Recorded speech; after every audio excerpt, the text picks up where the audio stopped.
Bem-vindos à segunda edição do podcast Pode Abrir o Livro. Eu sou o Walter Alfredo e sou o responsável pelo podcast e pelo perfil de mesmo nome no Instagram. Vai me dizer que você nunca sentiu um frio na espinha ou ficou sem reação quando ouviu de algum amigo, de algum parente ou de algum colega de trabalho, qualquer pessoa do seu círculo social, assim, quando a pessoa te diz que teve depressão ou tem depressão e trata há tantos anos, tomou um coquetel molotov de remédio para cuidar ou manter a coisa sob controle. E a gente fica nessas horas, tipo, o que eu posso fazer? O que eu faço? A depressão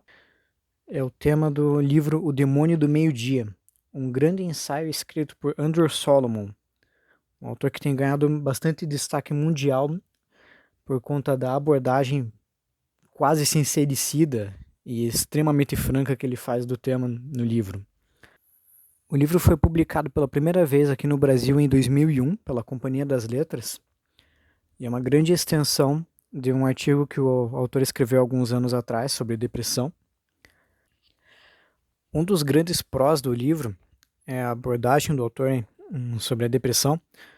porque não é como se ele fosse um estudioso de saúde mental ou algo do gênero e tratasse o assunto como apenas mais um tópico a ser estudado ou apresentado clinicamente. O autor não esconde o que ele sentiu e como foi o processo até ele ser realmente diagnosticado com a depressão, como foi a descoberta da primeira crise, a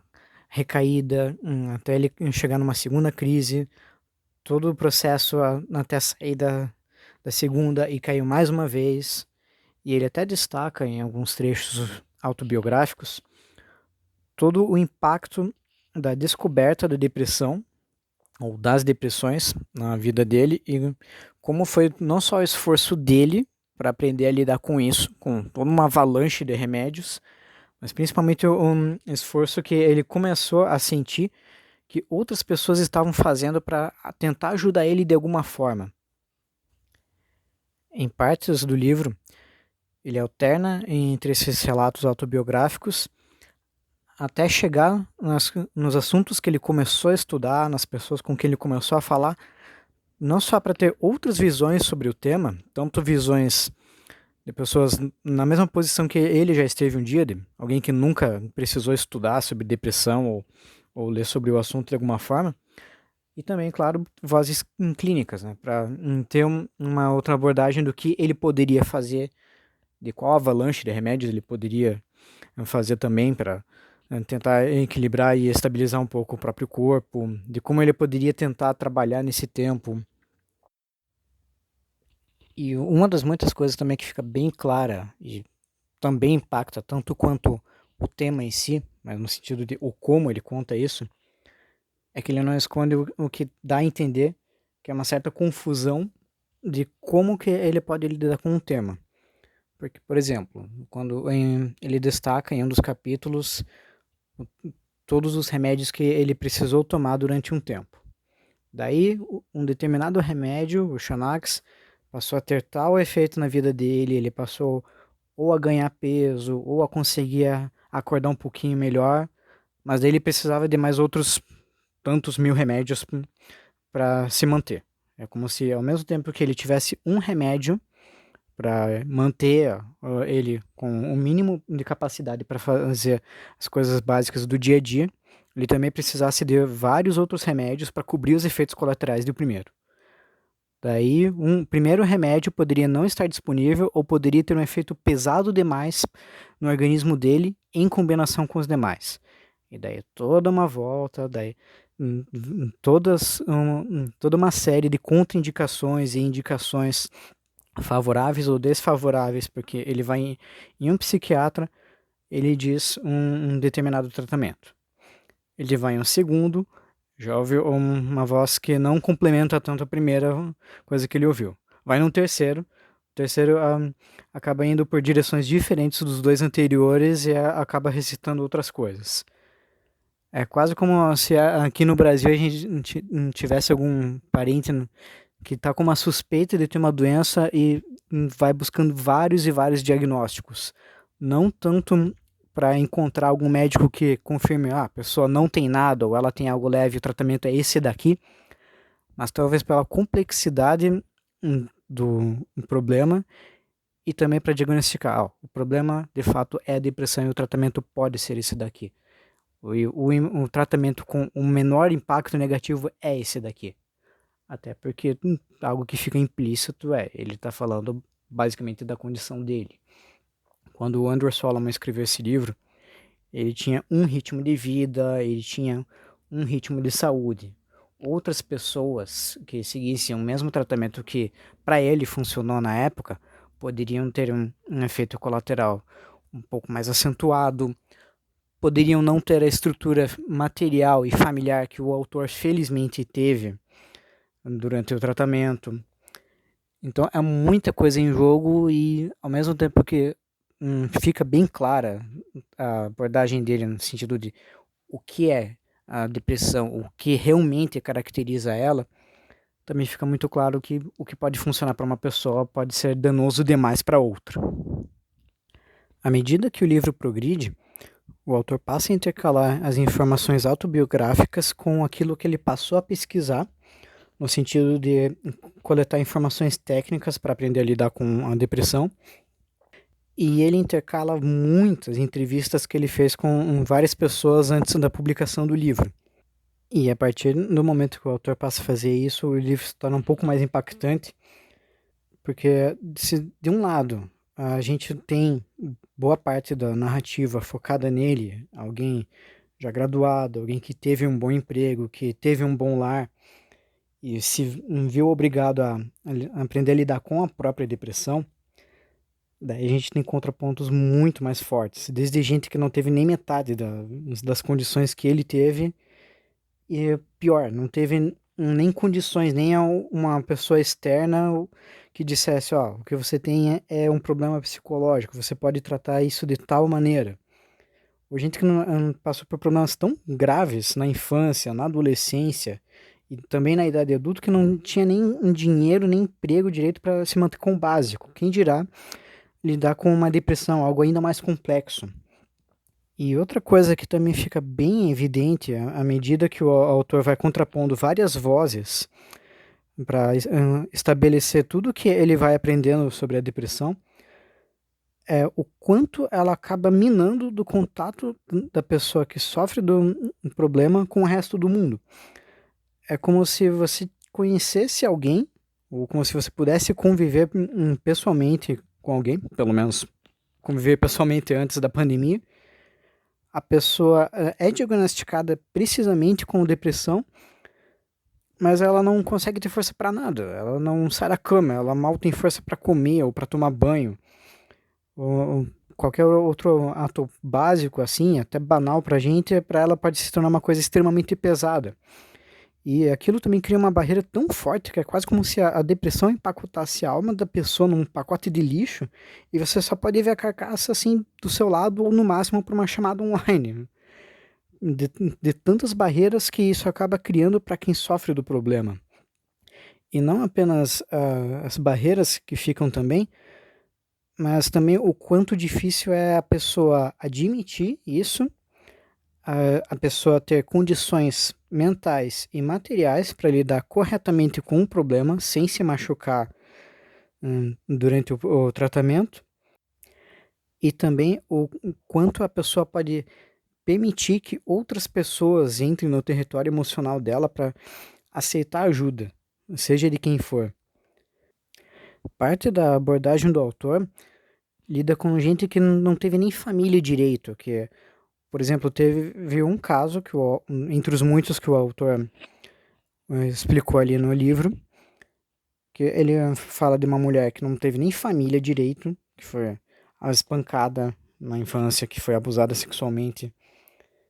e daí na idade adulta a pessoa não consegue nem se manter no emprego direito. Os capítulos têm várias divisões que o autor escolheu, assim como se cada uma tivesse um foco em algo que pudesse influenciar no surgimento da depressão.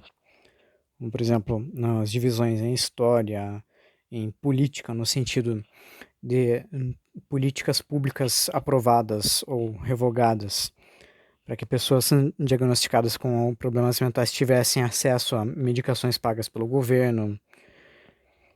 ou então a questão da história, a questão da pobreza também. O capítulo sobre pobreza poderia ter sido escrito no Brasil, que muitas vezes a gente, consciente ou não, acaba envelhecendo com aquele famigerado complexo de vira-lata, que a vida lá fora é maravilhosa, ou que pelo menos o básico funciona. Daí a gente começa a ler justo o capítulo focado na pobreza, e parece que ele podia ter sido escrito aqui no Brasil, porque as pessoas e os casos que o autor selecionou naquele capítulo podiam ter acontecido em um bairro da cidade onde a gente conhece, podiam ter acontecido com alguém do nosso círculo social, sendo alguém próximo ou não, porque envolve desde casos de extrema miséria, de gente que às vezes foi criada só por uma mãe ou só por um pai, ou quando teve um desses dois presentes, pelo menos, até casos de pessoas com vários problemas de saúde, com vários problemas de instrução, pessoas que não têm nem o que seria equivalente ao nosso ensino médio, pessoas que têm ainda menos recursos do que a média para lidar com os problemas que a depressão causa. E às vezes, pela abordagem do autor, dá para entender que atitudes recorrentes de uma pessoa de uma classe social mais baixa, ou até paupérrima, como por exemplo o excesso de alcoolismo, resolver os problemas na base da violência física, violência verbal, fossem não meios conscientemente escolhidos, e sim consequências de uma depressão não diagnosticada ou de sintomas que, se não tratados, poderiam desencadear uma depressão. Mas daí, que nem eu comentei agora há pouco, são pessoas que têm menos condições do que a média, que não têm, às vezes, nem instrução para lidar com isso. E algo que o autor comenta que é também um ponto interessante, que quando ele destaca a falta de instrução das classes mais baixas, ele também comenta que é como se a depressão não pudesse existir no léxico dessas pessoas, que é algo tão fora da realidade, porque já tem o cotidiano inteiro para lidar, já tem que lidar com tantas batalhas no dia a dia, e você ainda vai criar mais uma batalha, algo que não tem nem forma. Que a depressão é basicamente uma coisa sem forma, mas é suficiente para paralisar todas as energias que a pessoa tem para lidar com aquilo que ela tem em forma e com aquilo que ela já conhece.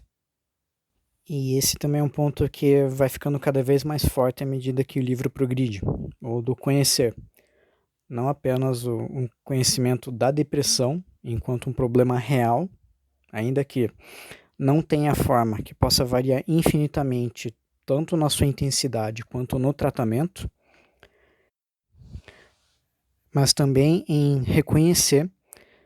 que ela é real e pode atingir alguém que se conhece. Uma das muitas pessoas com quem o Andrew Solomon falou e transcreveu ao longo do livro diz que a depressão é o segredo de família que todo mundo tem. E acaba sendo, sem intenção, irônico que num dos capítulos finais do livro o autor comenta que ele conheceu um casal, tanto o homem quanto a mulher tinham sintomas de depressão e um não contou para o outro, mas se entupiu de remédio e várias alternativas para tentar aprender a lidar com isso. Porque muitas vezes, enquanto se lê, você pode pensar que a gente conhece alguém que já passou por algum dos sintomas que o Andrew Solomon descreveu, ou ainda não tem como não lembrar de alguém que passa ou já passou por isso, com maior ou menor sucesso. E também da complexidade que é não apenas para a pessoa aprender a identificar a depressão e aprender a lidar com isso, tanto por termos médicos, sem acabar causando nenhum efeito colateral a si mesma no tratamento, mas também adaptar toda a vida em torno disso, desde o trabalho, para quem ainda tem ou quem tem mais flexibilidade nisso, até a convivência com a família e com os amigos, que também é um fator muito importante. E ao mesmo tempo também é um tópico que cada vez mais dá o que pensar. Se não fosse a pandemia, daria para pensar. Você sabe que um amigo seu tá com sintoma de depressão, sabe de algum parente que assumiu abertamente para a família que está com isso, você pode pensar numa alternativa, levar a pessoa em algum lugar que ela goste para se animar, levar uma pessoa para fazer alguma coisa que ela goste, tentar trazer alguma coisa nova, algo assim. Mas em tempos de pandemia, um contato físico, mas em tempos de pandemia, onde uma das medidas justamente para cuidar de todos é evitar aglomeração social, você fica pensando o que pode ser feito para ajudar de verdade, justamente para a gente não poder conviver um pouco mais de perto com alguém. Demônio do Meio-Dia é um bom livro, é um livro que acaba trazendo muito mais dúvidas do que respostas, porque elas podem depender muito da condição psicológica de cada pessoa, da condição material e também do histórico emocional e biológico de cada pessoa, pois cada mente, cada coração pode ser tão complexo, tão contraditório, mas não precisa ser tão impenetrável ou tão insondável quanto muitas vezes dá a entender que pode se tornar por conta da depressão. Aqui termina essa edição do podcast Pode Abrir o Livro. Vou continuar compartilhando experiências de leitura ali pelo Instagram e eu aviso por lá também quando tiver uma próxima edição do podcast. Obrigado e até a próxima.